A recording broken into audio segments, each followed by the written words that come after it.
Good day, Inderes TV viewers. Let's talk about Sampo's third quarter 25 results with CFO Knut Arne Alsaker.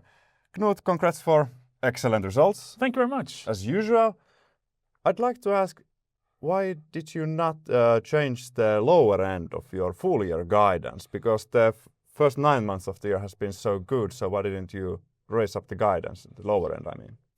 Well, it is a good guidance still, I should remind you about, because even if we sort of end up in the lower end of that guidance, it still means an 8% underwriting profit growth year over year in the fourth quarter. And even though the guidance indicate that we could have even higher ambition, 8% is roughly in line with our new EPS target.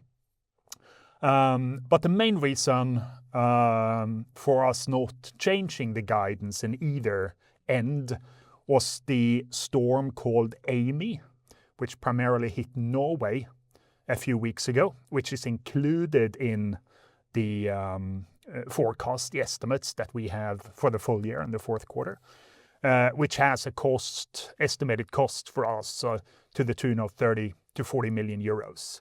And that is the main reason why we didn't do like you suggest now with the outlook in the report we released today. So we'll see how the weather pans out in financial terms. Weather is always in the fourth quarter during the winter always is a factor that can create some impact on Nordic P&C insurers' profitability. Now we have had a reasonably sized storm. We have included it in the outlook. We still remain with the same outlook, and it is an outlook that clearly indicates a year-over-year underwriting profit growth also in the fourth quarter, despite the weather. Exactly. I think you were quite bullish when you raised the EPS growth target for the years 24 and till 26 from 7% to 9%, especially considering that Sampo does a lot of buybacks, and when you're targeting earnings per share growth, that might create an incentive to buy back shares, even though it would not be in the best interest of shareholders, just to, boost your results. So what's your thoughts on that?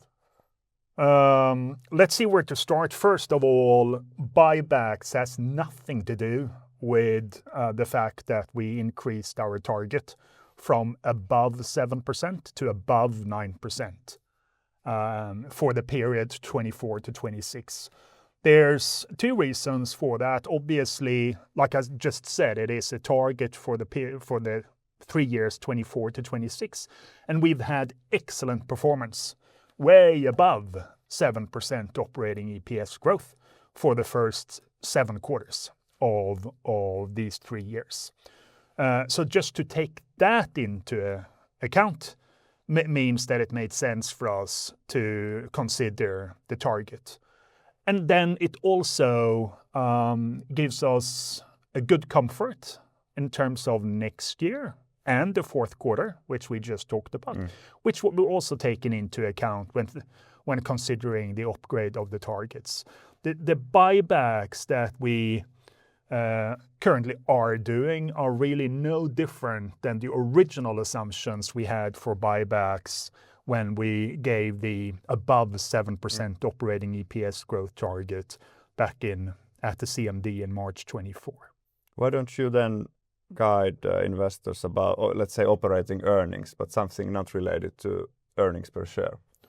Well, I think that is, earnings per share is after all important, because that will not only sort of be impacted by buybacks, but certainly also say something about how much dividend in nominal euros we can pay.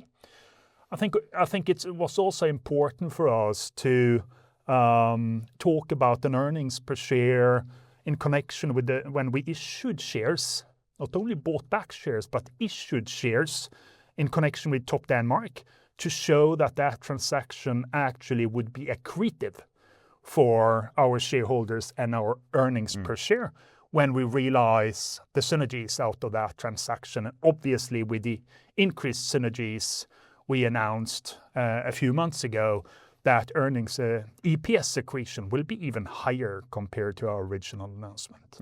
Fair enough.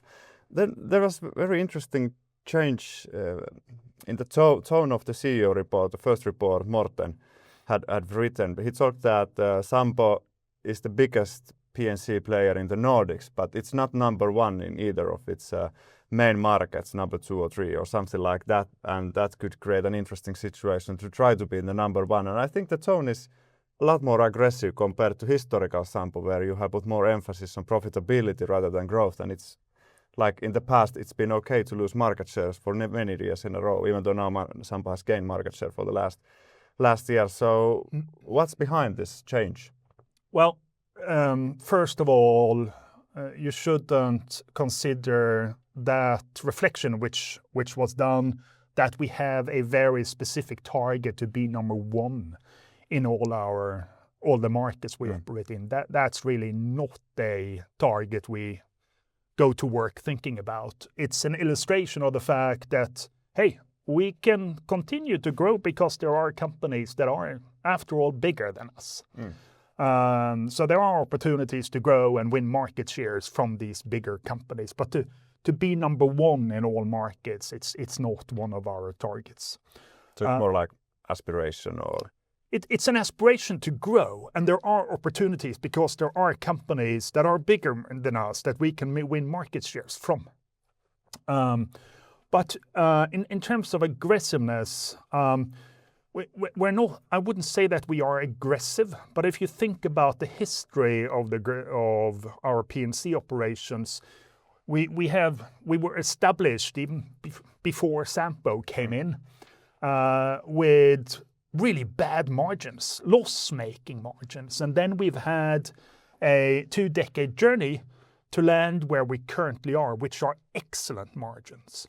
So to grow today creates a lot more value for our shareholders than if we talked about growing 20 years ago, or even 10 years ago, or even 5 years ago. So the value we create of organic growth, getting new customers into the company, is high. And the pricing discipline that we have in the main markets we operate in is good.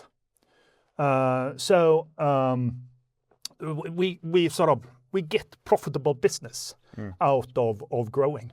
Now, if that were to change and markets were to soften, which you, for example, see within the sort of global industrial and reinsurance segments, our growth appetite would go down, because we need to make sure that we protect our margins and not thinking about being number one in any market or being aggressive in terms of growth. But the large part of our business, the Nordic mass market business, for example, the SME business in the Nordics, broadly based, all markets, all countries, excellent value to be created out of growing. And of course, we have a history out of being present in the UK market the last 5 years, which obviously shows the value of organic growth as well, given the contribution that the UK today is making to Sampo's overall profitability compared to 5 years ago. Do you see that? I agree, of course, it would create more value, ceteris paribus, if nothing changes, but do you think that all your competitors will just stand, in Finnish we say, tumput suorina, meaning that doing nothing, they are just in shock, and now Sampo takes all our market, well, let that happen. Usually they will answer to that by lowering prices, and then you could even break what the previous CEO, Torbjörn Magnusson, I love the expression, rational market or rational pricing in the market. That could break up. What do you think? I definitely don't think that competitors will store in awe and just look at us. They've never done that, and they will never do that. One thing is pricing. In the UK, for example, that's super important for growth.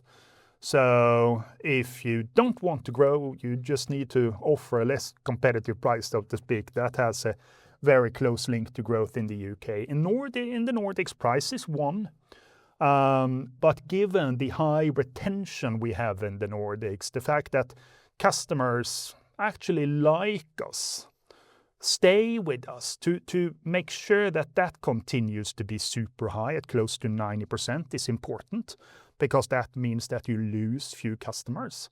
And then customers learn that the service we have, the ease of dealing with us, the ease of buying our products, the ease of dealing with us when there's claims, that's also super important, very highly valued amongst Nordic P&C companies. So to grow, we focus more on the customers in the Nordics than what our competitors are doing, because we need to be the best in customer service, in terms of customer satisfaction, and dealing with that in an efficient and customer-friendly way. So correct me if I've understood wrong, but if I understood correct, Sampo is still a profitability first company, but now you see a historic opportunity to gain more market share without rocking the boat in the insurance market. Absolutely profitability first. I mean, to grow and deteriorating our profitability would not be a good value proposition for our shareholders. But the value we can create today out of the organic growth we're talking about is really, really high, and higher than it has been sort of during the history of Sampo P&C. Thanks, Knut, for interesting answers. And I think next interview will be with Morten, and you will lead Sampo in the next year. So I want to thank you for our interviews. It's been a pleasure. Thank you. Thank you to you as well. Thank you. Oh.